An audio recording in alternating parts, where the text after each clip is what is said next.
Check 1, 2, 3. BCLIVE. Get amplified. Check. Put me on 5. Come on. My amp unit. 1 second, please. I got to get playback unit. And now they want to give me ads. Now? When I'm fucking live, you want to give me ads. Seriously. Any other time? No. Why would we put ads on BC's fucking channel? Why would we promote BC's channel? Thank you, Tube. Fucking bunch of idiots. Bunch of fucking idiots. All right, there we go. Amp unit. Wake up. Get up. Get amplified. Earth to the unit. Can you hear me? All right. I got pretty good playback. So I'm going to take off the noise canceling, bass boosting Sony powerhouses. I'm going to put in my earbuds if you don't mind. What's up, everybody? A little over an hour and a half before we head over to Monday Night Raw. So BC wanted to go live with you guys, man. Several topics that I want to go over. I want to talk a little bit of Maria Kanellis for some fucking reason and why her words don't add up about her time in WWE. We'll talk about it. Braun Strowman collecting all of the heat in World Wrestling Entertainment and all of pro wrestling for that matter. We'll talk some Braun Strowman. And while you may be surprised, I actually agree with the big fucking, the big dude. I gotta tell you, man, that there's a part of this dude that is pushing the right buttons, and the whole community is outraged. Alexa Bliss is switching up her look post Crown Jewel. We'll talk about that. Nattie undergoing surgery. WWE Raw's preview for tonight. WWE Writer calls out Ali in that horrible segment from last week, and how Ali could have possibly said okay to that. We'll talk that as well. Logan Paul. We're going to talk all that shit, man, coming up. Hopefully, we'll try to wrap this up within an hour. I always say that once you get BC talking pro wrestling, all bets are off. But we're going to try to do this all within an hour, guys. So we go about Monday Night Raw. I will not be doing a live stream for the first hour of Raw. I will not stay live. I want to take some due diligent notes on this. I want to really put my all into this, man. Every detail I want ironed out for tomorrow's review. Hopefully I can do that live tomorrow, the Raw review. That's what we're hoping. So it won't be tonight, watch along, but hopefully I can do that live. If not, either way, you're going to get all 3 hours of a review, and it's going to be fucking scathing if need be, and I hope I can praise it. I hope the last 3 segments of Crown Jewel can carry over to tonight's Raw. Tonight they're planning Seth Rollins having an open challenge for his IC championship. And they're also saying that Omos has a big announcement. Other than that, not too much is known about tonight's show. Unless you guys are hearing more, post it up in the chat for everybody to see, including BC. Because there's not too much known about tonight's show. Wilkes-Barre, Pennsylvania, I believe, is where they're at tonight. So that's coming up. Now, I want to spend the cold open of this live stream. Hopefully this doesn't take too long, and I'm going to crack a coffee if you don't mind. This was imported to me by a good buddy in Pennsylvania. Happens to be where tonight's Raw is. It's from a place called Wawa. It's a fucking double mocha cappuccino. These things are fucking wild. If you don't know what a Wawa is, if you're not from the East Coast, Pennsylvania, around that area, man, Wawas are amazing. Their coffee's Jolt BC, and a buddy of mine imported this. So I'm going to have a Wawa double mocha cappuccino coffee while I go through this cold open, if you don't mind. And by the way, man, over 50 on the ups already. I just went live. I appreciate that, man. Let's go to 100 and really smash this shit out. But I appreciate that on the ups, guys. You see the thumbnail. It literally says, when they, in quotes, give a shit, we give a shit. Well, who is they, right? They is not just the talent. They is the bookers. They is the producers. They is Triple H, Stephanie, Nick, Vince, Kevin Dunn, anybody, Pierce, anybody with a suit and tie backstage with any applicable power. You are they. And until you give a shit, we can never give you 1 ounce of care back. You need to care. What do I mean, right? If you saw my live stream this past Saturday afternoon, which, by the way, 25,000 of you have, I appreciate you guys so fucking much. On a Saturday afternoon, going head-to-head with the card itself, going head-to-head with the WWE, and you guys put BC at 25,000 real-time views, man. Big time. 85 new subs to the newbies out there. My veterans will guide you through the amplification process. But big time numbers this past Saturday. Now, if you saw that, we don't do a regular review. We do what's called the good, the bad, and the ugly. Every match will get a tally, sometimes 2, 3 tallies if need be. At the end of that card, you saw an 8-7 tally in favor of the good over the bad. What you saw was the tale of two cards. The whole first half of the event, snooze fest. You'd see that on a Monday Night Raw and pass it up never to watch it again. The last 3 segments saved that fucking show. When you go into Bayley versus Bianca, last woman standing, and they try all this awesome shit. They go up to the top of the ramp, and that's a big stadium. That's a big-ass stadium. And they go to the top of the ramp, and they start using golf carts. You have Bayley on top of a golf cart roof as Bianca's driving that son of a bitch down to the ring. That's what I mean about just caring a little bit more than the average. Caring outside of the box. That is a moment that will live on through the annals of time. And Bianca's highlight reel, and Bayley's highlight reel, and WWE's highlight reel. That is something that will forever live on in the annals of time. Something that you just gave a fuck about in an idea, and you said, fuck it. It's going to take some work. I have to get Triple H's approval. I have to do X, Y, and Z. Do I want to waste my time? Do I want to get the golf cart? Do I want to organize and rehearse this? The time that it's going to fucking take. But it'll be worth it. It will be worth it if you attempt it. Sure enough, they just put in the time, the effort, the rehearsal. They put it all in, and we will remember that. To BC, that totally transformed what was a snooze fest of a card up until that point. What the fuck were you going to go back and watch? What was a highlight of that night? Was it the Usos versus the Brawling Brutes? Are you going to go back and watch that as if that wasn't just a regular SmackDown match? I would watch that at a house show and probably would just give it a golf clap. And the Usos are one of my favorite tag teams. No. Is it Alexa Bliss and Asuka versus Damage Control? Did that really make you go, damn, I'm so glad I bought this with my money? No. Brock Lesnar versus Lashley in that awkward finish in the same Brock Lesnar match we always see. As much as we love Brock Lesnar and as much as we love Bobby Lashley, is that match making you, oh, damn, I'm sure glad I paid for this? Omos versus Braun Strowman is why you paid money for a premium live event? What was premium about the whole first half of that card? Now, you see, it wasn't until Bianca and Bayley did what they did in that match and changed the fucking formula, which was so formulaically fucking snooze fest. The formulaic redundancy, I call it, of Monday Night Raw, captured the Crown Jewel vibe. And before you know it, we felt like we were at a Raw. But no, it changed everything with Bayley and Bianca. And that golf cart and just the littlest things that if you just take time, it will help change the tides.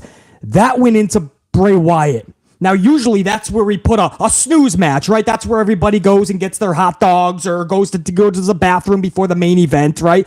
And usually WWE puts the ladies there. Tony Khan does the same thing. You put the ladies there and no harm, no foul. No, WWE did something different. They said, what if we put a badass promo in that spot? What if we hey, if you got to go to the bathroom, if you got to get a hot dog, if you got to get a Slurpee, that's fine. But what if you can't miss what is being heard, right? So while you're in the concessions, you're still hearing this badass promo. And they put Bray Wyatt up in this bitch. And Bray Wyatt electrified that promo with Uncle Howdy. It's outside the box, man. Right? You're not even moving mountains. It's not even like you need 10 rocket scientists to come in and write for WWE. And now we're going, damn. It took rocket science to bring a golf cart into Bayley and Bianca's match. It took rocket science to put Bray Wyatt in a spot that otherwise would have been a sleeper match. It took rocket science to put a Rocky Balboa story in Saudi Arabia.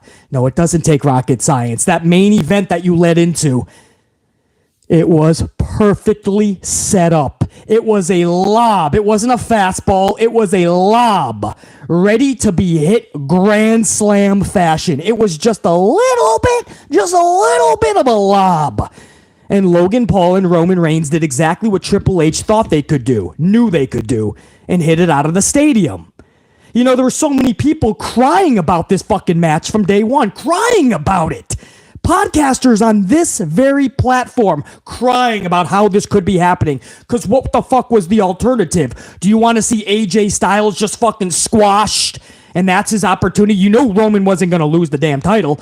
So you want to see a month build with AJ Styles just to see him get squashed and right back to the beginning of the fucking line, squashed in Saudi Arabia? Or do you want a real fucking story that makes us give a fuck emotionally? Because as much as we respect Styles, we knew what the outcome would be. We'd feel bad for that son of a bitch, and none of us would be feeling all right about it. Logan Paul was a story where Triple H said, I'm going to give this kid the Rocky Balboa treatment. It's the Balboa story. This kid thinks he can land a shot. What we're going to do, because it's an exhibition pay-per-view anyway, exhibition premium live event, it's Crown Jewel, it's Saudi Arabia. What I'm going to do is I'm going to give this loudmouth talking kid, some would say this punk-ass kid, I'm going to give him a title shot with Roman. That's what H said. And H went live, and he said in every interview, I wouldn't make this match if I didn't think they were going to deliver. Everybody can cry about it, Triple H said, but I wouldn't make it if I didn't think they were going to deliver. And from day one, BC loved the Rocky Balboa, Apollo Creed, Cruz. I wish he was fucking relevant. Apollo Creed, Rocky Balboa story, where the champ cannot be beat. So I'm going to give this punk kid a chance. I'm going to give this unknown, this fucking nobody in the pro wrestling world in this instance, I'm going to give him a title match on a grand stage. And this kid thinks he's going to land one shot. That's hilarious. Watch how I destroy this punk. The story writes itself, and the wrestling world is fucking crying about it. It doesn't make sense, man. It makes wrestling a farce. Wrestling is a farce. You see fucking dudes take 10 Canadian destroyers in one match, 6 pedigrees, 5 moonsaults, 4 suicide dives, 3 456, 29, 85 planchas, 200 super kicks, and a tombstone pile driver for good measure. And then at the end of it, the opponent kicks out of all of it. That doesn't expose the fucking business. This does, where we give a relatively unknown to the pro wrestling world, we're going to give him a title shot because the owner said, you opened your mouth on this podcast, you generated buzz, now we're going to see if you can put up or shut up time. Put your money where your mouth is, buddy. I'm going to give you the big stage. That's what Triple H said. And you know what happened? They fucking delivered! Who would have thought? Triple H thought so, he said it. BC thought so, I said it. No, everybody else fucking cried. Everybody on this platform, I don't know. This ain't gonna do it, man. This isn't it, man. This is fucking stupid, man. No, it's not. It's brilliant. It's fucking brilliant to have Logan versus Roman at Crown Jewel. It just was. And I knew they would fucking deliver. Did they over-deliver? No question. I didn't even think Logan Paul had that type of match in him. I knew Roman did. Roman can fuck good with other people that can fuck with any type of wrestling aspect. You could go aerial, you can go ground and pound, you could go grapple, you can go fast pace, you can go slow it up. You can use all ring psychology, in-ring psychology, and you can just ring it up with a brawl type format. It doesn't really matter. Roman, we've seen over the years, he can just switch it up like a chameleon, and he can put up a good match. Logan Paul is the relatively unknown, we understand, but if they mesh, this was going to be magic. What happened was they meshed. What happened was there was just a gel between the two, and it just over-delivered. So we were treated to even more than even BC thought we were going to get. But my point is, when they give a fuck, right? It takes the bookers, it takes the creators, it takes the components, which in this case is Bianca and Bayley, to do the golf cart shit and all the weapons, the kendo sticks, the chairs, the tables. I mean, you saw Bayley. But Bayley missed the fucking powerbomb, but Bianca missed the powerbomb table spot. Bayley says, put me through again. Now, you know that fucking hurt. She bounced off of the fucking mat. She totally missed the table, and it hurt. She's probably still feeling that today. But she looked right at Bianca and said, run it back. And Bianca placed her through that fucking table. And when I say placed, I mean catapulted her. Everybody gave a fuck in that match. The Bray Wyatt booking of the segment, putting it where it was. Bray and Uncle Howdy delivering like they did. Perfect. It beats a sleeper match that would be in that position before the main event. And the fucking main event, where Logan Paul is wrestling halfway through the match with a torn ACL, MCL, TBS, TNT, whatever other initial he was torn.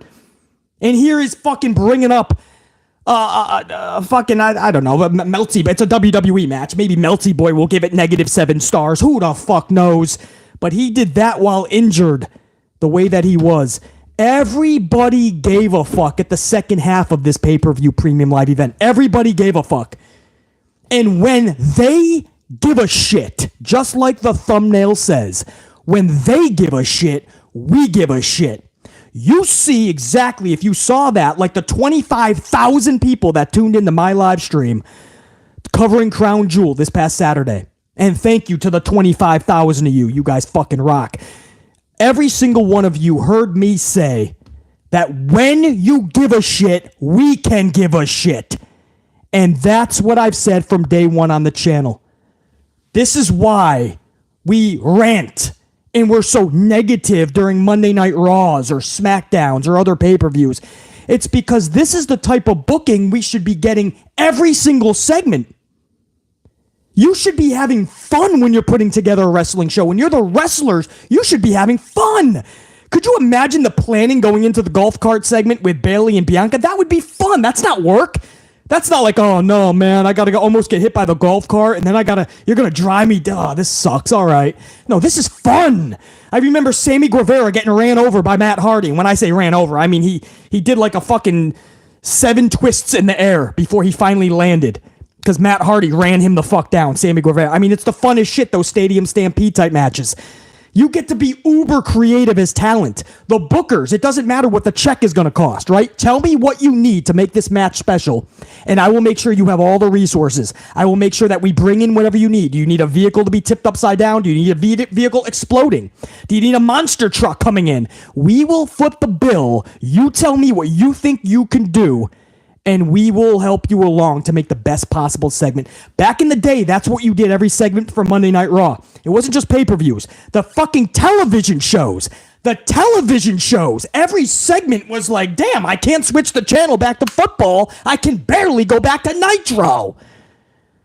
Because every segment, you didn't know what the fuck was happening. You have a monster truck going over Vince McMahon's fucking limousine. You got a beer truck coming in with Stone Cold Steve Austin. APA is fighting at a bar room. Backstage, there was a 24/7 title or a hardcore title, and Al Snow was pinning somebody outside in the fucking snow, outside of the fucking arena. You got people throwing titles over bridges, trying to goat the challenger to come to the bridge and they brawl at the bridge, but the title's already over the bridge. You guys know the segments I'm talking about. Stone Cold and Booker T are in a supermarket.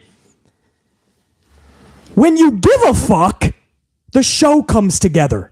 It shouldn't be formulaic where we watch a Monday Night Raw for 3 hours and every segment just leads into another. Here comes another match. Oh, that was 17 minutes. And then we praise Triple H for giving them match time. Yay, 17 minutes. We go to commercial, we come back, we get another match. Maybe that's 14 minutes. Yay, 14 minutes.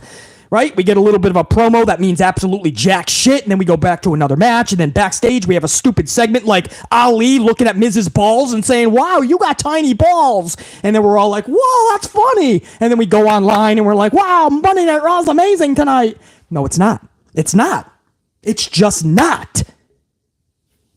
What I saw in the last 3 segments, 2 matches, 1 pure promo segment from Crown Jewel, that is what we need more of. It completely turned around the good, the bad, and the ugly board that was up on Saturday on this very channel. Because at that point, it was drastically in the ugly column. We had like 3 or 4 uglies already placed, which turned into 2 bads apiece. I mean, this was a pay-per-view that was going to be one of the worst in history in terms of the good, the bad, and the ugly on these reviews. And somehow it fucking flipped. It flipped. So that's my cold open. I know it took 20 fucking minutes, but my cold open is when the company gives a shit and is having fun, not afraid to spend money on segments, whatever is needed. When they give a shit, man, do we. And you go back to that card on Saturday, that last hour plus. Man, you guys saw, I was with you guys live. The main event, I was out of my seat probably 5 or 6 times. That was fun, man. That was absolutely fun. I just wish they gave a shit more. That's what it starts. When everyone's having fun, it's the best possible product. Back in the day, wrestling was on top of the world because everybody was having fun. Everybody truly wanted to be at the top. Everybody was fucking really creative with their segment. Everybody cared about their position in the company. These days, nobody gives a fuck. Honestly, I can't say nobody, but a lot of people just show up to work and hope that they have a job, right? As long as the phone call isn't fucking, the phone isn't going off and it's a 212 number or whatever fucking Connecticut is, Stanford. As long as I have a job, I'm bringing my video games and I'm going to play video games in the back and I'm going to wait for my appearance and then I'm going to hit the next town.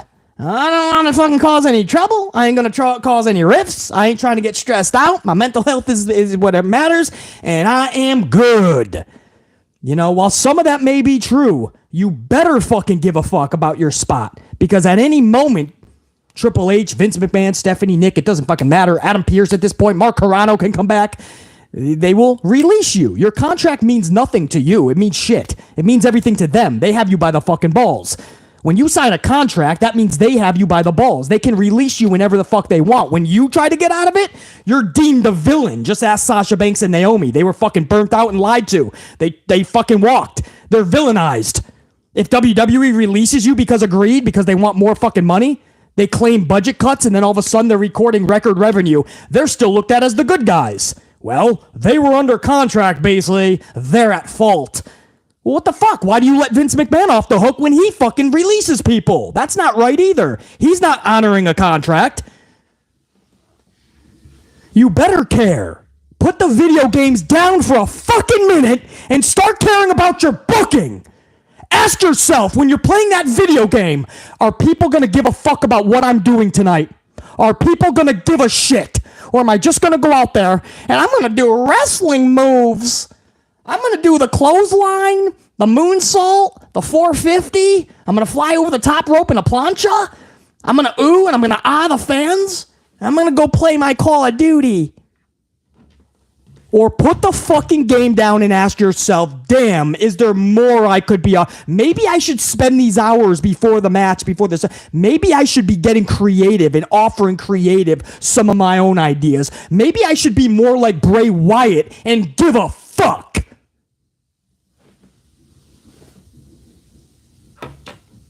Basically, the video games help them with their mental health.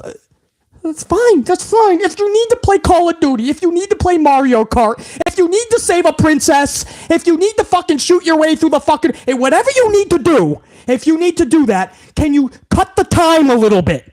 Can you spend more time giving a fuck about what you're doing on these shows so that we don't care more than you, so that we aren't more passionate than the actual talent?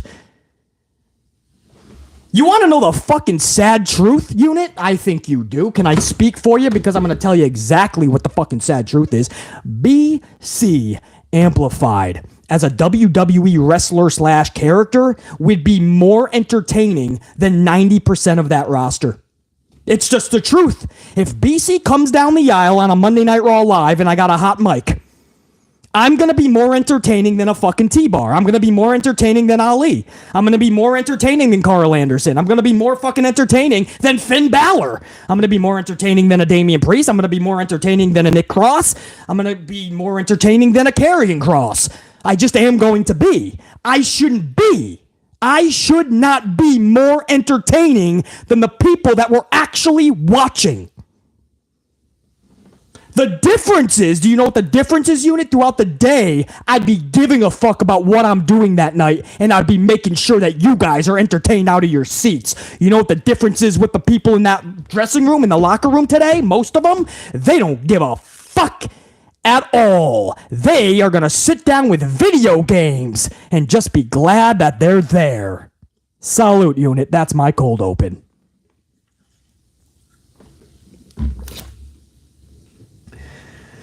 What's up, everybody? Good to see you guys, man. Thanks for joining. I had a lot to say there, huh? I just fucking, we go live and then I just go, brother. It's a shoot live promo every time you get a BC cold open, bro. It is a cold open for the record books. It ain't written down, I tell you that much, bro. Let's get in. I appreciate it, guys. Appreciate it. That's just from the heart, from the dome piece, man. That's not pre-written down. You know, there's a lot of things in pro wrestling we can fix right now to make it better. And it just seems like people don't care. It's just where we're at. It's where we're at. It's not just pro wrestling. It's where we are in the fucking world. You know, just people are just not as amplified anymore. And I don't know what happened. I mean, the good news is a lot of people are using less extracurricular activities, if you know what I mean, like drugs and shit. That's good. Can't say that for my generation. But man, it just doesn't seem like people are amplified anymore. People are content. People have gotten lazy. People are just like, okay, they're just good to be there, right? Oh, I reached my dreams. Well, get a new one, bitch. Reach your fucking, what the fuck your dreams. Get amplified. Guys, Logan Paul's injury update is as follows. From what we know, he's got a torn ACL or torn MCL, possibly the ACL, the meniscus, probably a TBS, a TNT, and a USA is all torn, or whatever other three-letter acronym you can come up with. But he's absolutely fucked up from that match. He said it happened halfway through. I'm trying to pinpoint exactly where it happened, but the adrenaline was pumping so much that he didn't really make it known where it was. So if anybody knows exactly the point where he actually tore all that, just banged up his knee to the point where he's gone for a good year. That's sad too. This guy came off of that. He was going to have something big. Probably they were going to try to set something up at Survivor Series, maybe the Pauls versus the Bloodline, maybe something like that. Definitely by WrestleMania, he was going to have a major match. And now he's gone for a year, at least. I mean, it's going to be 9 to 10 months. Yeah, Jared 9, man. Jared 9, what up, Jared 9? The buckshot was half. That's where the first thing I went to, Jared 9, was the buckshot lariat.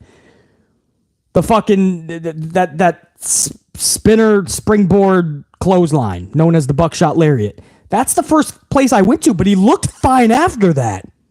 So then I went to the fucking flying double Superman punch like you see in the thumbnail. No, he was fine. It was crazy. I definitely gotta check that. Yeah, I checked the Adrian Lachey. Good to see you up in here. I checked the table spot, and it didn't look like he was in pain at the knee. He looked like he was pretty fucked up. I can't see the exact point, and I watched it a few times, so I do have to. I have to go back and see where exactly this happened. But that poor dude, he has the match of a lifetime. He shuts everybody who doubted him up, and I'm so proud of him for doing that. Whether you respect him in real life or not, wrestling-wise, he shut everybody up. And then he's gone for a year. Because he put so much into it that he risked his fucking leg for it. Can't tell you there's a lot of people that would even finish that match, honestly. They would lay there, and they would fucking cry, and the X would be thrown up, and they'd take him to the back, and he'd post some social media posts, and then he'd be playing video games tomorrow. That's a lot of the wrestlers today, man. Basically, you can't expect them to ruin their leg more, man. We're a smarter world today. Well, we might be smarter. We're also fucking weaker. Wrestle! You're going to learn about yourself. It's going to be more meaningful 30 years from now when you tell that fucking story that you fit. Just ask Paul Levesque. Paul Levesque finished with his fucking quads blown. So many wrestlers and then you ask the ones that go, oh man, my one regret is if I just finished that match, man. I should have finished it, man. Some people are different. I'm old school. I snap my arm in half like I did in football. I want to keep playing. I'm finishing this fucking game. I'm not letting my brothers down. Logan Paul said, fuck this shit. The adrenaline's going. Something's wrong. I understand that. But I am finishing this match. Everybody paid to see this, and I'm not even going to half-ass it. We'll find out what the deal is afterwards. Did a tear in the meniscus turn into an MCL because he kept wrestling? Maybe. A gamble he was willing to take. You can say the same about Cody Rhodes when his fucking pec is hanging down, and every doctor will tell you it can't really get worse, right? I mean, you're going to overcompensate. That's the only way that Cody Rhodes' injury was going to get worse, was another injury was going to occur because you're overcompensating for the lack of strength that you have in said injury. That's the only way. But he took the gamble. Cody said, you know what? No, people paid for this. This means the world to me. I just came back. I understand the risks. I will not put Seth in any position where he is going to get injured. And if you watch that match, Seth Rollins was never in a predicament where his career or life was on the line. They played that safe, and you probably wouldn't have even known it because the match was so good. That's what consummate professionals like Rollins and Cody Rhodes can do. But Cody Rhodes took that fucking gamble, and I love that the company allowed him to do that. Sometimes, guys, you have to fucking man up and just let people rock out. We can't totally turn into a pussified society. We can't do it. We can't. Strength has to be, man. Mental strength. We talk about mental health all the time, right? In the last 5 years, we've put emphasis on it's okay to give up, right? And that's fine. I applaud that, right? Knowing when to give up so it doesn't ruin something. You, others, break you, kill you, right? Giving up is okay, we found out in the last 5 years, right? And that's what we're promoting to everybody. That's fine. That's awesome. There's definitely times where you say, you know what? It's not worth it. But I think what we've lost over the last 5 years, guys, is it's also okay to say, fuck that shit. I ain't giving up. I'm gonna rock. I think we've lost touch of that. It's like in the last 5 years, it's just okay. The heroes is those that just give up. If you give up, you're a hero. You're a regular Simone Biles. And you put her up on all the Wheaties boxes. You put her up on the Athleta women's wear fucking posters. You put her all up there because she quit, right? And that's showing everybody that if you know something's not right, quit. That's fine. Good for her. I'm not going to fucking rain on that parade. She got rich off of that shit. But I'm old school. I love the Carrie Strug Olympians. You guys know who Carrie Strug is? She snapped her ankle trying to win a gold medal for her team, the women's gymnastics. 1996. She tried on the vault, and she snapped her ankle, and she knew something wasn't right, but she needed to do one more vault to get the gold medal. And she had a decision to make. I quit right now, or I try to get the gold for my team. And she went back, and she fucking nailed it. She stuck the landing on one fucking leg, and then she fell to the mat, snapped her ankle in half. A hero for the rest of BC's fucking life. A women's gymnastic motherfucker. That's a fucking hero in BC's mind as well. So if you're going to play to the weakness part, oh, okay, well, they quit. Good for them. Mental health, they quit. That's fine. But you also have to praise mental strength, because that's also conducive to mental health. When you are strong mentally and physically, that helps you in your mental health. I know. I've done it for over 30 fucking years. Being as strong as BC can be helps me mentally, physically. Strength. You guys are telling your fuckings exactly. Atlanta Olympics. Thank you. No fucking doubt. Exactly right. But we don't do that anymore, man. It's a different world we live in. And now we're just teaching everybody it's okay to quit. There's a line. Not all the time. I'm seeing a lot of quitting these days. A lot of quitting. And I'm starting to ask myself, where's the people that push through? Where's the strength? What is happening to people? You don't know what you have inside of you until you push through the adversity. I just hope we're calling it down the line, unit. I see some super chats up there. Jacqueline just threw a bunch of coffee over at BC. I'm going to get to you, Jacqueline, and a few other supers as well. But I do have a little bit more. That was like another cold open on Logan Paul. My point is, there's some people that are going to say when Logan Paul thought he was injured, he should have been called out of the match. He should have told the ref, and they should have X'd him because that's not safe for him or Roman. Stop it.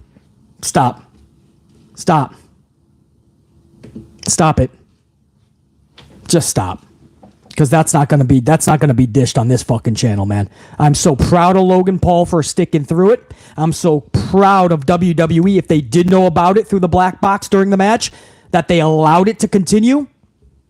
Fucking A, bro. Strength needs to make a comeback in the world today. Mentally, physically, every fucking which way. Strong, people! Strong! Rusev Crush! I miss that shit. Braun Strowman is collecting all of the heat as of late, man. Braun Strowman took to social media after his match, and he basically said that his match with Omos collected 47 stars. And he didn't even have to do the flippity-dippity flip stuff like baggers at Kroger's or some grocery chain. So somehow grocery workers got thrown into this. Now, I used to work at grocery stores, so watch it, Braun. Back in the day, man, BC, they put me on a bagger once, and I put, like, eggs at the bottom, and that was the last day they ever had me on bagger. Then I think I was bringing in trucks after that.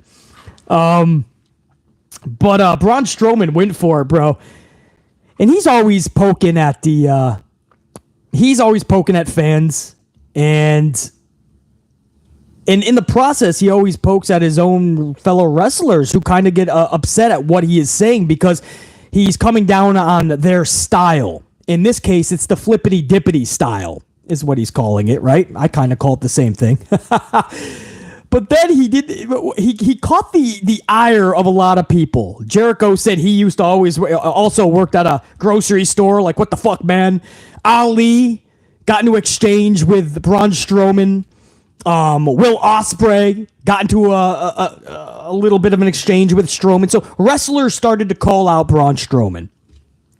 So Braun Strowman, everybody thought he backpedaled because late last night he was like, relax, everybody. It's fucking, I'm just joking around, having some fun. You know what I mean? Guys are taking this so uptight and obnoxiously. But this morning, he decided to wake up and choose some more violence. He posted a video of him bouncing on a trampoline and he does a backflip. And he says, am I doing this right? All the stars. Braun does a backflip and the caption says, all the stars. Hashtag, am I doing this right? Hashtag flippity dippity, what the fuck? Bro, come on, man. How is that not funny? Now, I know most of you guys are just going to diss Strowman. Oh, he's boring. He sucks. Fuck him. He's bringing down his fellow wrestlers. I understand. Trust me. I've been seeing nothing but bashing of Braun. I'm going to go a different route here, and I'm going to say, brah, the dude standing up for pro wrestling and some of what is hurting pro wrestling is just the flippity-dippity divers. Because if you don't have a personality with it, you are just a flippity-dippity diving gymnast. You're no better than Simone Biles, and we might as well just bring in Simone Biles to WWE. We might as well bring, I don't know what the fuck any men's gymnasts, but I'm sure men's gymnastics is still a thing. You can just bring them in because they are also 130 pounds soaking wet, and they can do all of the fucking bouncy hurricanrana shit that these wrestlers do. My point is, whether it's the big boys like Braun Strowman or the little flippity doohas, if you don't have a personality, if you don't have charisma, then get the fuck off of the television show. Get off of all of our screens. Get out of the ring. Choose another just be a gymnast. Be a fucking cheerleader. Even if you're a dude, you can find a cheerleading job at the local fucking colleges. They're always looking for the one or two dude cheerleaders. You know, you got 7 or 8 chicks, and then you always got the 1 or 2 dudes. There you go. Flip and dive your way through every routine on every game night on Fridays. But the problem is everybody thinks that to be a pro wrestler today, you just learn a bunch of shit on your trampoline in the backyard, and now I want to be a wrestler. The problem is you can't fucking talk. Like if BC was in a promo with you, I'd clown your ass to the fucking floor. You'd melt like you're fucking Olaf from Frozen. You'd just melt because I would light so much fucking fire under your ass, you'd fucking melt. You could never hang on the promo with a BC. You could never hang on a hot mic with BC because I'd blow you the fuck up, dog. You could never. That's the problem with today's wrestlers. I don't give a fuck how many flips you can do in a match. I don't give a fuck if I'm going to sit there and do all the chants. This is awesome. Fight forever. Holy shit. I don't give a fuck. And then afterwards, you think I'm going to go online on social and go, that was a banger. What a banger. I see the banger. I don't give a fuck how many bangers you can produce. Did you captivate me? Do I care about where the story's going? Should I have to tune in next week, not just want to? Do I give a fuck about your character? Do I give a fuck about you? No, because you just go in there and you do a bunch of flips. Woo! What a fucking stream. You never know. This was just supposed to be a pre-fucking Raw stream, and here's BC going at every fucking topic. Larger than fucking life, bro. My point is this. Everybody's coming down hard on Braun. I would say the same thing for Braun's bigger powerhouse status in his type of matches. If you're not captivating, get out of the fucking ring. Just get out. Das Boot. Giant Gonzalez was 85 feet tall. Do you guys remember Giant Gonzalez? El Gante? He was 85 feet tall. The dude had charisma like a fucking Fruit Loop. It was only a matter of time before Vince said, damn, I can't even do anything with you. You can't do anything. There's nothing you could do with some people. The great Khali, as much as a lot of us loved him for a lot of reasons, I mean, what the fuck was the Khali bringing? Great Khali was bringing what? Did you really give a shit about Great Khali? He fucking just comes down to the ring. Oh. He does that for 4 minutes. And then he goes back to the ring. Oh.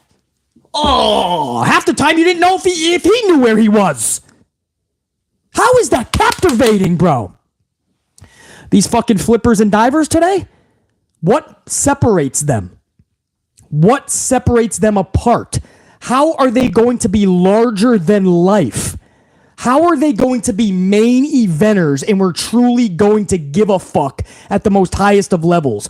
Like back in the day, mid-carders were Bret Hart, Shawn Michaels. They made it to the top of the mountain. They made it to the main events. Who's doing that today? Is Will Ospreay going to be your main event in an AEW ring one day?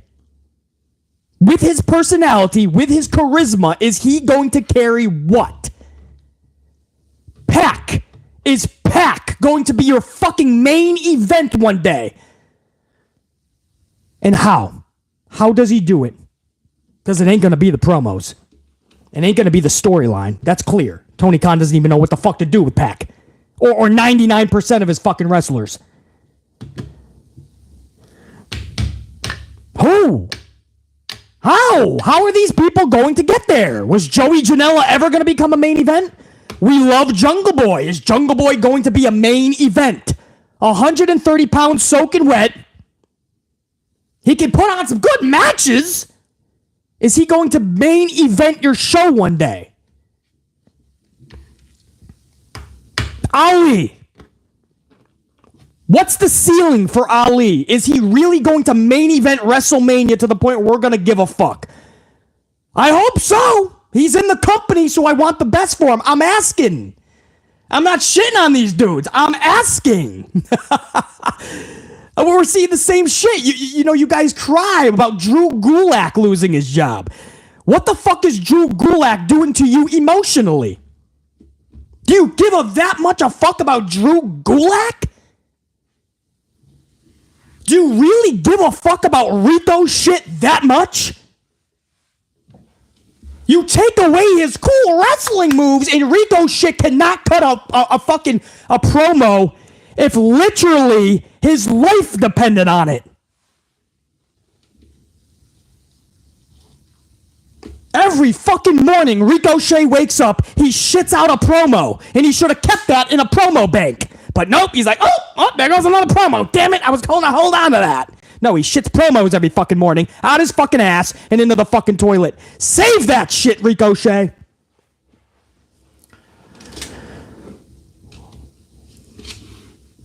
I'm done. I'm done with every motherfucker not being able to captivate us. And for years I've been saying this. And for years I just get, basically, that's me, man. They're good wrestlers. The wrestling is what matters, basically. And they make me go, this is awesome. This is awesome. They make me chant, Beasley. Well, good. Because you'll get Usos in the New Day for the 875th time on Friday night. Oh yeah, we've already seen every type of story you could do with that, every type of match. We've seen it all, but we're going to get it again. Oh, no. One of the Usos might actually be injured, unfortunately. If that's true, then you won't be getting that match. But you were supposed to be getting that match because that's what they always go back to. They don't want to get creative. So you're just going to get the same fucking wrestling matches, and you're going to be okay with it. You're going to sit there and you're going to go, I like it, though. They always produce bangers. I don't know why. I mean, this is a banger, right? It's going to be a banger. We're going to see 20 minutes of banging action.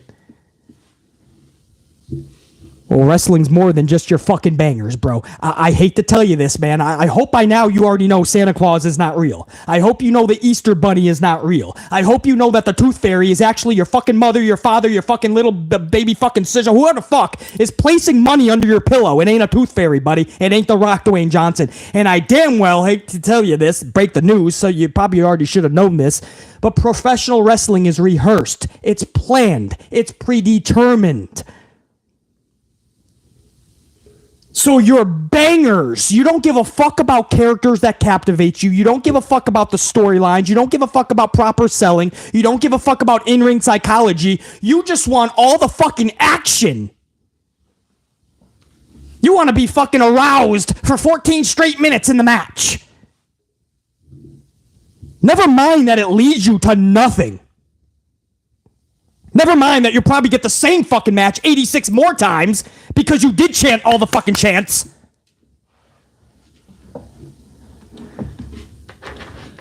And you know what's funny is Strowman gets all this fucking heat. Everybody's crying at Braun Strowman. Shut up, man. You're shitting on your fellow wrestlers who are trying to make a living. Well, maybe they should give us some entertaining shit so we're not bored every fucking show. And if that same is instituted to Braun Strowman, then he's got to learn as well. But this is a problem that Braun Strowman at least raises, and he gets shit on because nobody wants to touch this subject. But there's truth. Today's wrestlers think that they just have to train in their backyard on their trampoline. And then when they think they've done enough flips, when they can do the perfect backflip, they tell their mommy they're gonna go and be a wrestler. And then we, the fans, have to put up with their fucking lack of charisma. We have to put up with these average human beings that can do flips. We have to watch these backflippers go into the ring with a hot mic and talk their way through it, man. At WrestleMania, I'm gonna beat you. This is what I've been waiting for my whole life, and I'll tell you right now, Braun, you ain't beating me, man. I'm gonna beat you. I'm gonna drop you 1, 2, 3, and I'm gonna take the titles, man. Wow. These wrestlers, man, today. I don't know why wrestling isn't on fire right now like it used to be. All these amazing personalities. Ali is just captivating us with his tiny ball Miz segments. Come on, man. Ali, of all people. Ali is trying to backtalk Braun when Ali should know more than anyone. He needs to go back to the drawing board and see what captivates. Everybody can do backflips these days. Captivate us, man. Give me reason. I've said this 100 times in the last 2 weeks. To my amplified unit, I have to say this again. Sorry, not sorry. I'm going to have to repeat myself. I have to repeat myself a lot because there's a lot of people that come in and out or watch some videos, don't watch all. So I do repeat myself a lot, but that's orchestrated. I have to. So everybody's on the same page. I'm going to say this again. I will watch an Ultimate Warrior match 1,000 times. I will watch an Ultimate Warrior match 1,000 times before I watch any Ali, Drew Gulak, Pac, Orange Cassidy. I will watch Ultimate Warrior 1,000 times before I watch anybody a second time. Or at least most everybody. Penta, Ricochet. I will watch Ultimate Warrior 1,000 fucking times. And he's the dude that everyone said he couldn't even wrestle. He doesn't even have an ounce of fucking, a speck of wrestling ability. But damn, did he make you feel. Like MJF said many months ago, I don't have to do the flips and the dives and put my life on the line. I just make you feel. MJF was so fucking right. Ultimate Warrior made you feel. He didn't even have to do a move. He came through the curtain. You were electrified. You looked at mommy and daddy and said, I want to be him. And when he was in that ring, whether it was a minute, 2 minutes, 10 minutes, didn't fucking matter. Very few times he was in there for 10 minutes, but he did have 15 plus minute matches. But when he was in there, the whole process captivated you. His storylines will never be forgotten with Macho Man, Jake Roberts, Undertaker, Hulk Hogan, so many others. Earthquake, so many others. They'll never be forgotten. Because that's what he did. He was a larger-than-life character in captivating storylines you couldn't look away from. When's the last time Ali did that for you? Right, we all respect Orange Cassidy, right? Nobody's. This is not shade to anybody. I respect all these guys: Jungle Boy, Orange Cassidy, Pac, even Drew Gulak, Ricochet. Let's go to Orange. Right, this is somebody that most of us respect, right? Orange Cassidy, Pockets McGee. He holds his hands in his pie. He does the comedy, but he can also wrestle. And he's had a couple of good storylines for the most part. And we like to watch him compete here and there, right? Yeah, Rick Rude and Warrior. Absolutely. I've seen that match, SummerSlam, 1,000 times. What's the Orange Cassidy match that I have to? Not it would be cool if you go back and watch this one. It was so good. What's the matches of Orange Cassidy I have to go back and watch because he electrified me out of my seat and I couldn't sit down? Give me Orange Cassidy's fucking monumental moments. Just give me a couple. Just give me a couple, guys. He's been around for a few years now on the main stage. Give me Orange Cassidy's epic fucking moments that I have to go back and watch because I am going to be captivated to the highest degree. No, you guys are right. There is none.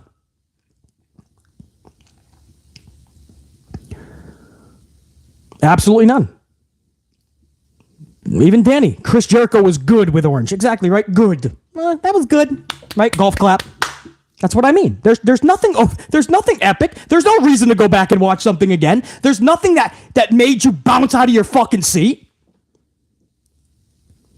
A couple of you guys are just saying, man, maybe the Chris Jericho thing. I mean, that was a little fun. Okay, now how about Ricochet? He's been around even longer on the main stage anyway. For the main stage, main roster of WWE. Give me Ricochet's moments. Honestly. I mean, these are dudes that we cling to. Or Ali. We'll do Ali too. Give me the fucking moments, because I can give you 1,000 of the Ultimate Warrior. A guy who people just shit on. I can give you a fucking 1,000. I'm asking you just to give me a couple of dudes that have been around for years, because that's what we're watching in today's wrestling. We're wasting our time watching dudes that are 150 pounds that can do backflips that don't have a personality. At least Orange does, by the way. Which is, his character is a no personality, but that is kind of a personality, believe it or not. The point is, the connection has a ceiling. Great pro wrestlers, they don't have that ceiling. Nothing. You guys are right, man. It was rhetorical. I wasn't even testing it. It was just rhetorical. That's exactly my point. I already knew the answer, guys. This is one of the problems in pro wrestling today. We're just, all these people are getting TV time and getting signed to companies, and you just look at them and you go, all right, I hope they're going to be a star. And you give them a chance. And the microphone, it isn't working. Some of them, okay, it's a little, hey, we kind of like them. Okay, golf clap. And that's that. And here we are years later. Same shit. Rinse and repeat, I call that. Rinse and repeat. Gone are the days of characters that jump off the fucking screen the second they step through the curtain, guys. The second they come through the curtain, you know shit just got real. Shit just hit the fan. This just got fun. It's done, man. You know what I mean? I'm just using some examples. You can go through every roster, and I can pick about 90+% of the wrestlers on each roster for any company. They could easily be replaced, and probably we would get better in terms of professional wrestling, checking off every box. Moves? Maybe not. We'll see, right? That remains to be seen. But moves, yeah, they got the moves down, right? Put Ricochet in there with Orange Cassidy, and the wrestling world would lose their minds. Oh my God! Orange and Rico! Or Penta and Ricochet. Could you imagine? Penta versus Ricochet. You want to see a wrestling world lose their minds? Yeah. Because it's going to be a banger. And I'll just be the only one, probably with a lot of AMP unit members. I'll be over here like, what the okay, it's a match. We'll tune in. I'll see them do a bunch of fucking dives and flips and high-octane shit. And that's it. I won't see anything, no promo, no story that's going to captivate me. I'll see nothing afterwards like a cliffhanger that's going to make me give a fuck about seeing anything with them in the future. I'll see nothing. We'll act like it's a dream match because they're going to do moves against one another. Fucking rehearsed, predetermined moves. Because in 2022, wrestling is just about the moves. Fuck character. Fuck storylines.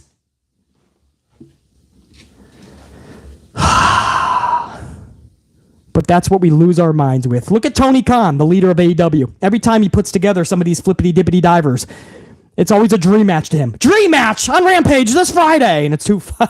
Like, how is that a dream match?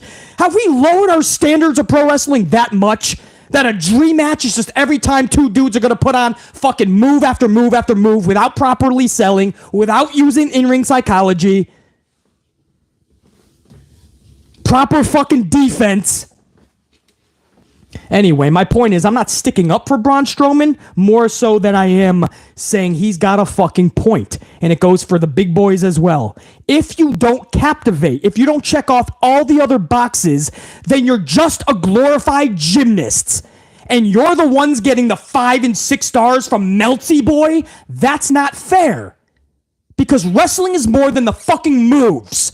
And that's why wrestling is dying today, because people don't want to wake up and tell the truth like the amplified man. Moving on. Vince loves babies. BC, what are we talking about here? Well, Maria Kanellis recently just talked about her second stint in WWE when her and Mike Kanellis signed. And Maria Kanellis says that, well, yeah, I was pregnant, but I told Mark Carrano before I signed that I was thinking about having a baby again. Mark says, okay, I'll get back to you. Mark talked to Vince. Mark called me back, and Mark said, Vince loves babies. It's totally fine. And then Maria said, it wasn't until after I signed that I realized I was already pregnant. Something doesn't add up there, bro. Literally, when she signed, immediately she was already off with the pregnancy. Maria Kanellis went for that fucking mega payday. And you know what? No matter what the real story is, I have a bigger question here, guys. My AMP unit. And this is not shade because I don't even know enough about them. Okay? Maybe you guys know more. Because I have no fucking idea why I, or anybody who comes across these two, is supposed to give a fuck about a Maria and Mike Kanellis. What the fuck is a Mike and Maria Kanellis? Because when they signed with the WWE that second time, I couldn't tell you I gave one fucking iota, one flying flippadelli. One flying flippadelli. And I don't even know what a flippadelli is. And just as I thought, Maria was gone like that. Mike Kanellis was no more special than fucking Drew Gulak at 98 years old. Somebody tell me, what are they? Why do I care about them? How did they get a job with AEW recently? This is who are filling up a roster that's already bloated? Maria and Michael Kanellis? I'm honestly, I'm not even joking, guys. Let me know what captivating segments, moments, why do I give a fuck about them? Does anybody know how they just got a job with AEW? Because I'm still trying to figure out how they got a job with WWE the second time. Because Mike Kanellis seems mid as fuck. I thought they were still on Impact. Yeah. I don't even know how they got a job with Impact. I wouldn't know how they got a job at the local fucking bingo hall down the road.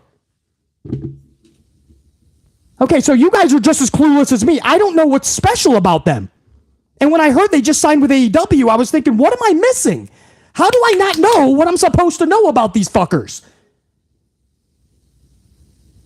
I thought it was just one of those internet wrestling community type deals, you know, like something just got really hot like it does in Japan, with New Japan Pro Wrestling, and something got hot. Maybe it was not to the level of like Bullet Club, but maybe it was like along that line, and maybe we're supposed to give a fuck about them here in the States. I was thinking something happened with Mike and Maria that makes everybody go, wow, Mike and Maria! And this is who... what's happening with Tony Khan? He hires Jeff Jarrett. The guy doesn't stick around anywhere for more than 2 fucking months. And then he hires Michael and Maria Kanellis, who I don't know if they stick around more than 5 months. I don't even fucking know, man. I really don't. Anyway. Thought I'd talk about that as well. The WWE, moving on, the WWE Raw 30th anniversary location and logo was revealed. It's going to be, what is it, man? January 23rd. I lost the date now, man. I think it's January 23rd. Either way, it's going to be in Pennsylvania. And the logo is WWE. It says Raw XXX for Raw 30. So a lot of it's creating a lot of fucking buzz on social. In case you guys are wondering, I think it's January 23rd, correct? And yeah, I think it's Pennsylvania, is it not? I think it's Pennsylvania, January 23rd. You guys can correct me, man. I'm live, so you guys can look it up. But and you could see the logo. It says Raw XXX.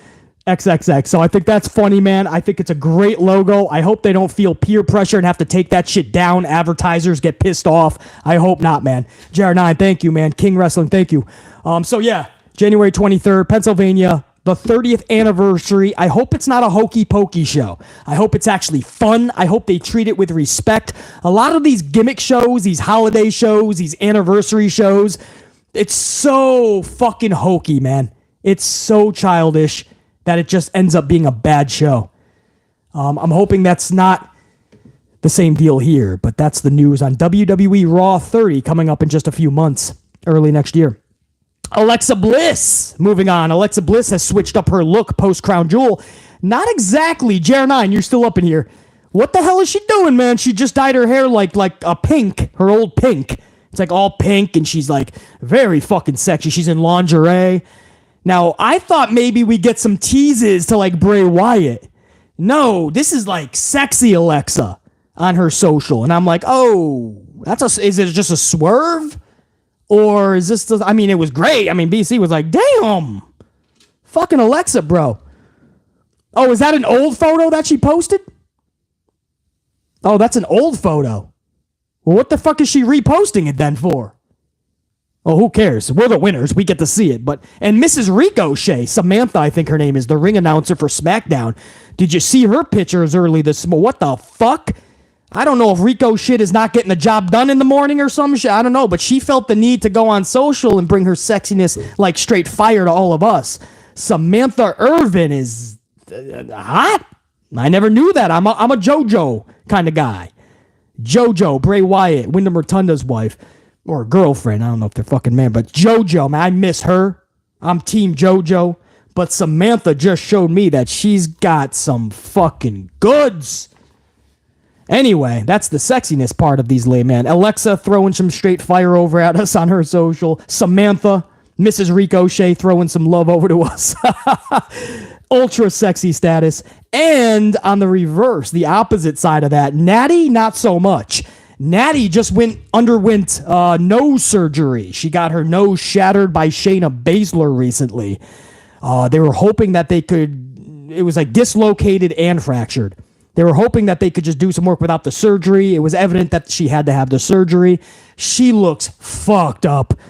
So I don't think you're going to be getting any fucking Nattie and her fucking sister and their jugs type photos. She's just posting up some fucking hospital bed photos.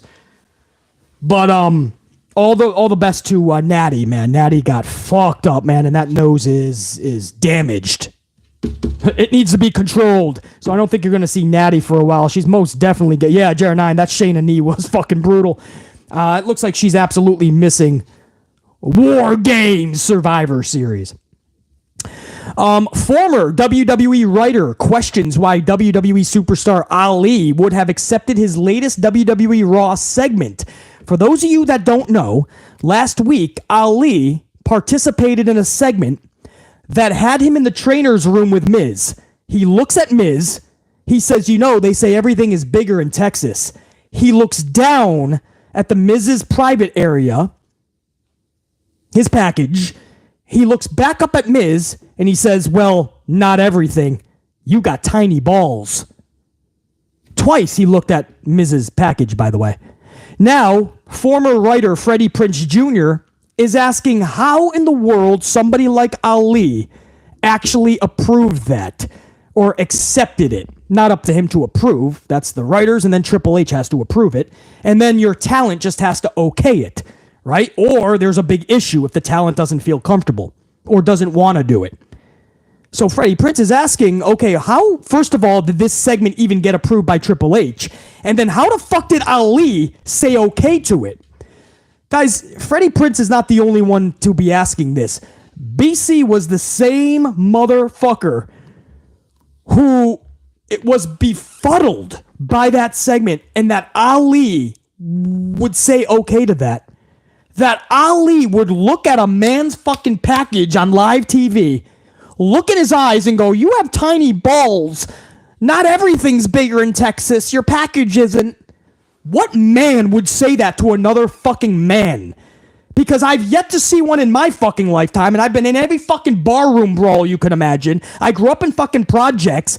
I've been every which fucking city in town. And no matter what beef or altercation I had, I don't remember a dude looking at my package and going, you got tiny balls.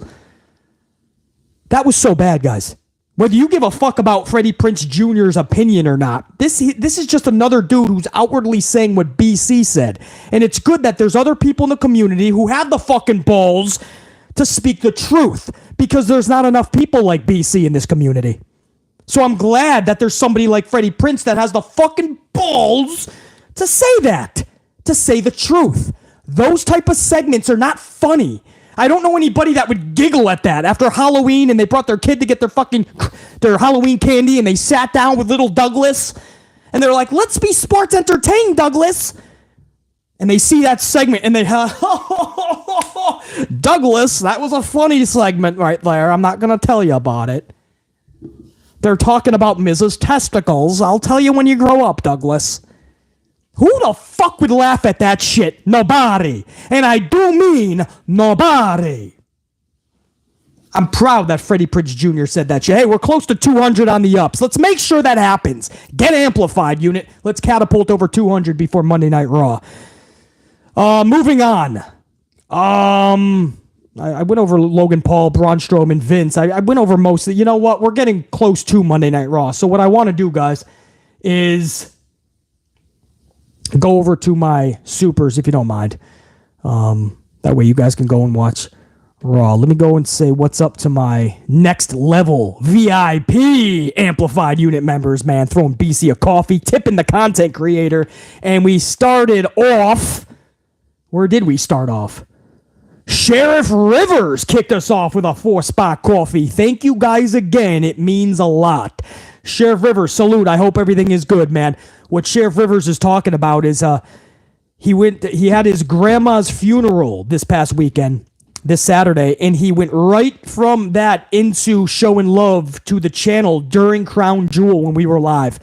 So that is a tried and true amplified unit member, man. That's much love and respect. From his grandmother's funeral, and he still stopped by to check in, throw BC a coffee, and say what's up on Saturday.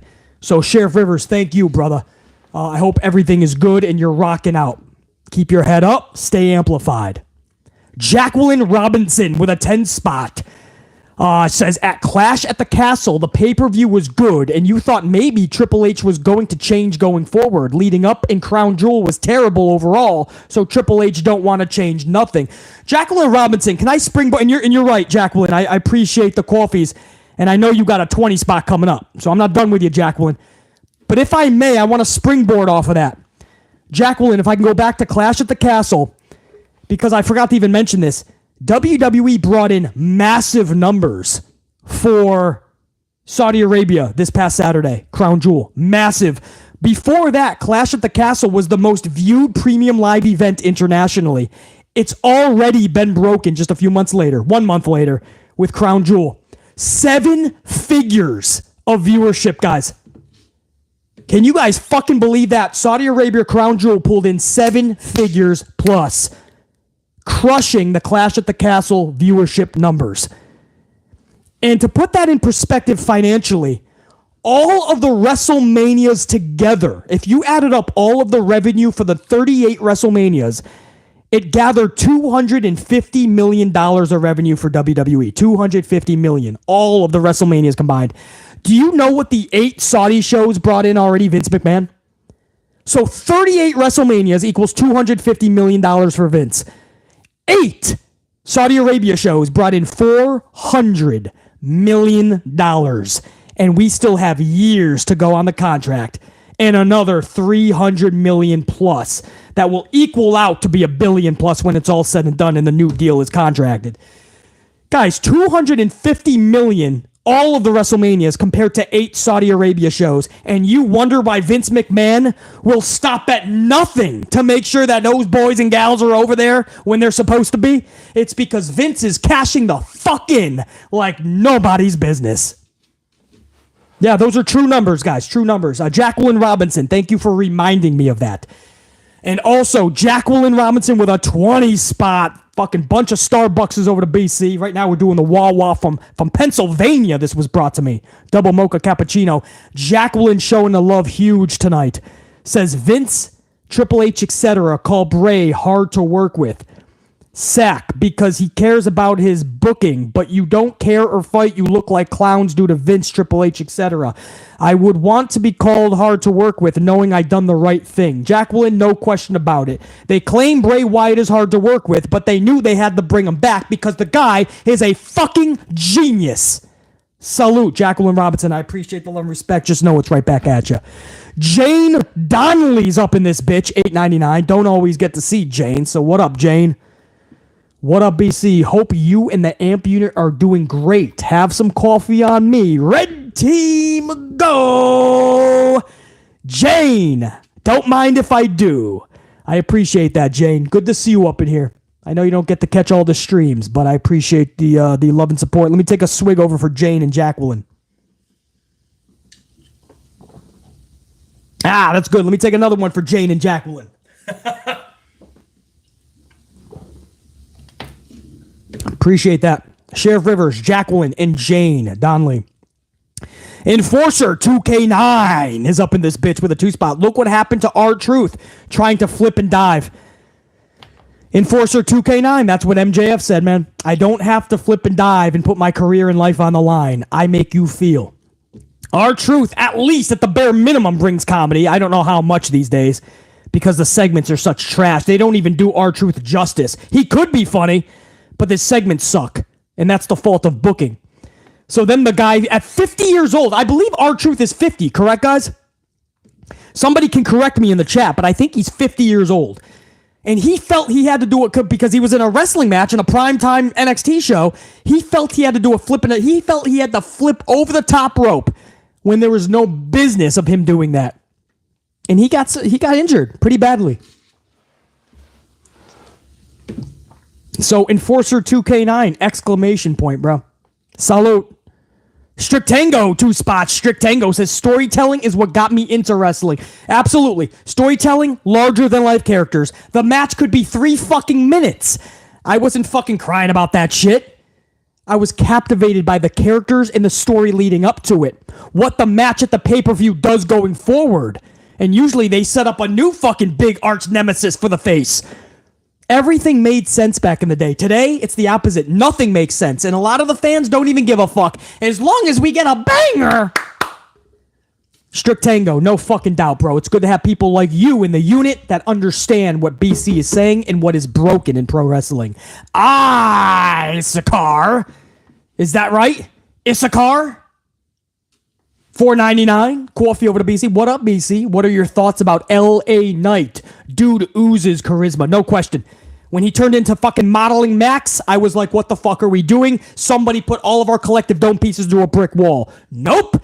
Now we can start the reformation, the process that should have happened from the very beginning, and LA Knight can show you what he can do. Now, booking just has to meet him halfway. Give him the right fucking booking. Give him the time of day. Give him the care that he deserves. And this guy will do the rest of the work. LA Knight is one of those guys, and I'll use your words, Issachar. He oozes charisma. Now we just have to have the machine back him. Absolutely. Dave Mealy up in this bitch. 1999, 20 spot. Throwing a bunch of coffees over to BC as if he needs to. Mr. November. Dave, in all seriousness, man. Good to see you tonight on this Monday evening, man, right before Raw. Dave says, imagine if Eddie Guerrero and Rey Mysterio started their careers in today's generation with all of the creativity they had in their matches. All of that would be drowned out by all the flips and dives. Yeah, it would be absolutely lost. I mean, you see what Penta is today and all of them, and you see what Eddie Guerrero or Rey Mysterio brought back in the day. They could carry the storylines on their back, but that was a different era. You know, today, you can't even expect that from these wrestlers because the status quo has already been set in stone. It's almost like you can't even blame the fucking talents because they believe that to be a pro wrestler, you just can do a bunch of flips in your backyard on the trampoline, and then you get to be a pro wrestler. As long as you can flip and dive, you're good. Nobody is even on the level of Rey Mysterio and Eddie Guerrero. The flippers and the divers. Not even Pac. Sorry, not sorry. Not even Penta. Sorry, not sorry. Not Ali, not Ricochet. It takes more than the flips. It takes more than the dives. If you think that right now in Ricochet's career, I'm putting him up there with Ed Guerrero or Rey Mysterio, it's not happening. It's not, because it takes more than just moves. But basically, Ricochet can do even better moves than both of them. I don't give a fuck. I don't care if he can do a fucking Canadian Destroyer from the moon. I don't care if he can send somebody to the moon via Hurricanrana. I don't give a shit. Dave Mealy, no fucking doubt. More importantly, it's good to see you up in here, man. I think I got most everybody right before Monday Night Raw. Hold on. No. There was some more. Hold on, guys. I ain't gonna miss out on Primo Cologne, who showed up big on Saturday's live stream. 449 Coffee. Primo! What up, Primo? BC Dynamite lost 353,000 viewers from Q1 to 8. Meltzer on The Observer said he heard from people that Tony was stunned and served as a wake-up for less ROH on TV. Yeah, I used to fucking love ROH. What the fuck is Tony content? He can't even captivate a consistent audience for AEW content. This ROH shit is boring the fuck out of his own audience. And I'm putting BC out of it. His own AEW audience is starting to say, dude, this shit is boring the fuck out of me. So Primo Cologne, I'm pretty sure Tony Khan is not the only one. Everybody's stunned at that shit, that he's even producing that much ROH talent. content on his shows, and he's trying to make people give a fuck for the TV show that's going to come out next year. Problem is, he's doing a bad job. Because people, what'd you say? 353,000 people from Q1 to Q8 by the end of the show. If nearly 400,000 viewers say check you, your show is not good enough. DB for life, 10 spots says, didn't Randy Orton say something about the flips and dives 2 years ago without having short careers? Oh, about having shorter careers. Gave the like button the $1 million dream and stuffed dollar bills down its throat. DB for life, that's what I want to hear, man. What were you, number 225 on the ups? DB for life, $1 million dream, sleeper hold, the like button, man, and then stuff those dollar bills. If you don't remember Ted DiBiase, the $1 Million Man, if you're too young, that's what I mean about characters back in the day. Where this dude would put you to sleep, and then afterwards, he would have his fucking butler come in the ring, Virgil. He would give him a wad of money, usually just a $100 bill sometimes, and he would stuff it down your fucking mouth. People had characters, and they did fun shit post-match. Jake Roberts had a snake, and Jake Roberts would put the snake on you after the match. Big Boss Man or Nails had a fucking billy club, and afterwards, they fucking knock you out with it, even if they beat you. Rick Martel would have arrogance, and after the match, he would spray it in it, add insult to injury. I beat you, and then I blinded you. Characters back in the day, bro. Characters. DB for life. Appreciate that, brother. You are so right. And yes, you're right, by the way. Randy Orton did say that 2 years ago. Now, he didn't get attacked like Braun Strowman. Strowman is always poking at the wrestling fans of any company. Just collectively, he likes to poke at them, and the wrestling fans like to bash him. But I mean, Braun Strowman is bringing up the same thing that Randy Orton and so many other wrestlers do. They're not trying to shit on their fellow wrestlers that have a different style. They're saying that style is hurting pro wrestling. That should not be what garners 6 and 7 stars.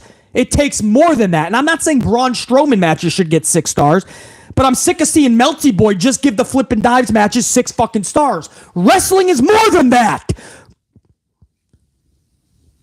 Be honest. Melty, be honest. Wrestling should be more than flips and dive matches getting 6 or 7 stars. It's rehearsed, it's planned, it's predetermined. Don't be a fucking idiot, Melty. DB for life. Appreciate it, man. Guys, Monday Night Raw is about to be on.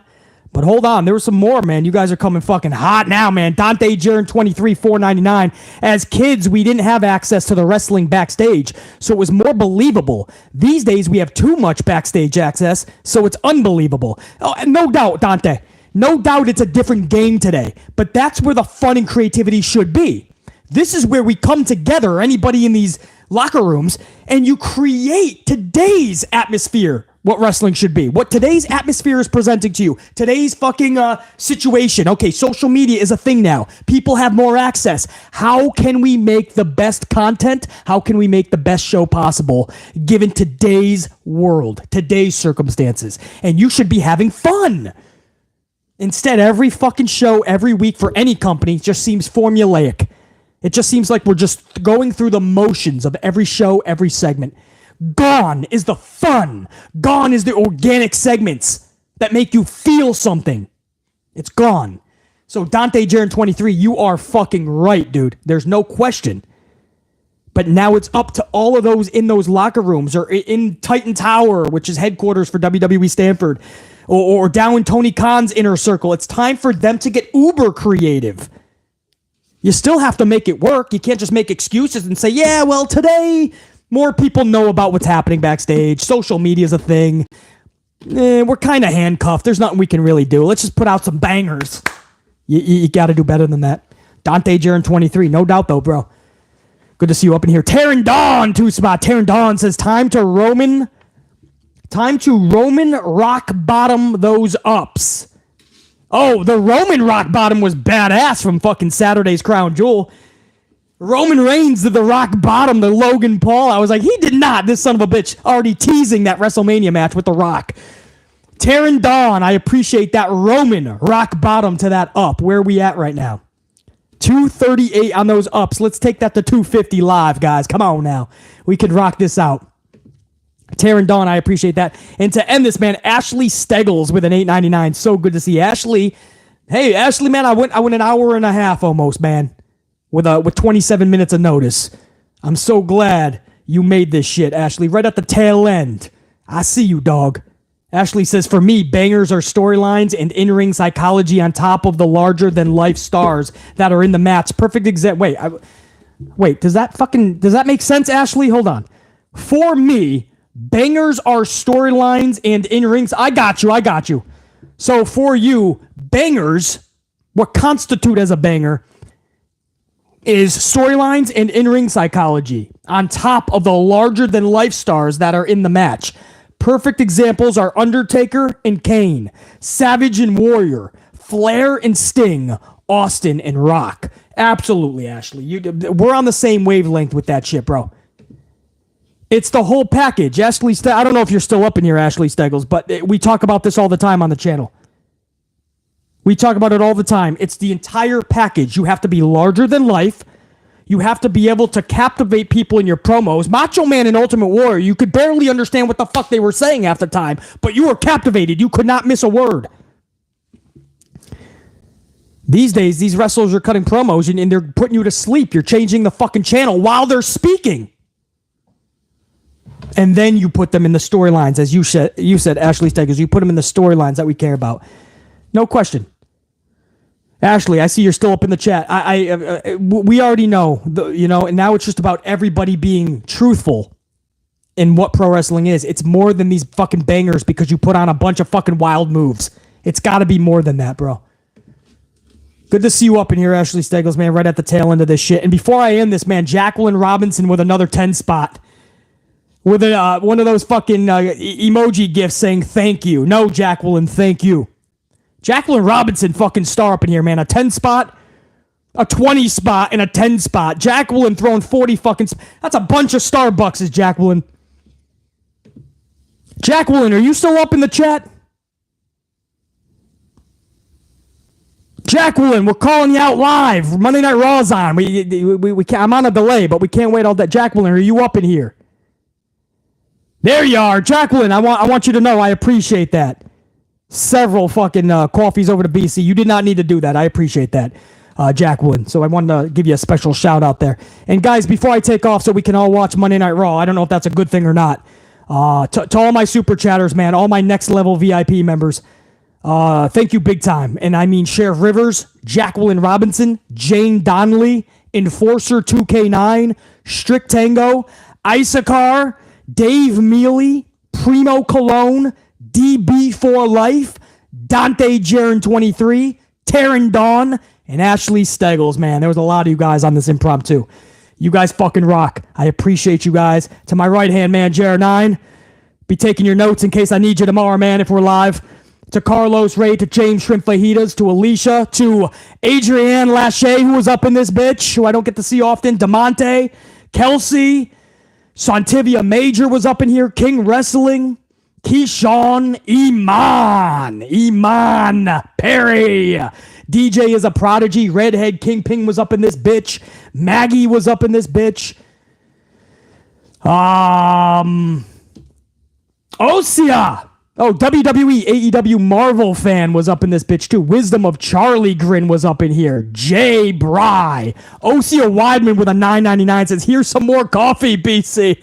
I don't know if I need any more. I'll tell you that much, Osia. I seem pretty wired as it is going into Raw. These are going to be some wild notes for you guys tomorrow that I'm about to take. I'm going to have to go back and watch segment 1 because you guys are on fire right now. But Osia, more than the coffees, it's so good seeing you up in here. Osia Weidman, my tried and true up in this bitch. I appreciate that. That will be going for more coffee. Fourth one, Kaya, Scoop 3. Adnan, Fred Buck.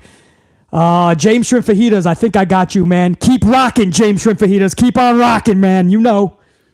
Deontay, James Miller. Dude, I'll be here another fucking hour. We got to go watch Raw, and I'm keeping you guys. All right, till next time. BC, top guy. saying check you. Thank you guys for making this an awesome stream. I hope to do this again. If not tomorrow, there'll be another live stream this week for sure. I'm going to try for tomorrow. Let's go watch Monday Night Raw. Let's see how this review is going to be tomorrow. BC saying check you. I see you, Terrence Burns. Terrence, I see you. Triple, I got you guys. Marie Appleway, I see you, Marie. Check you.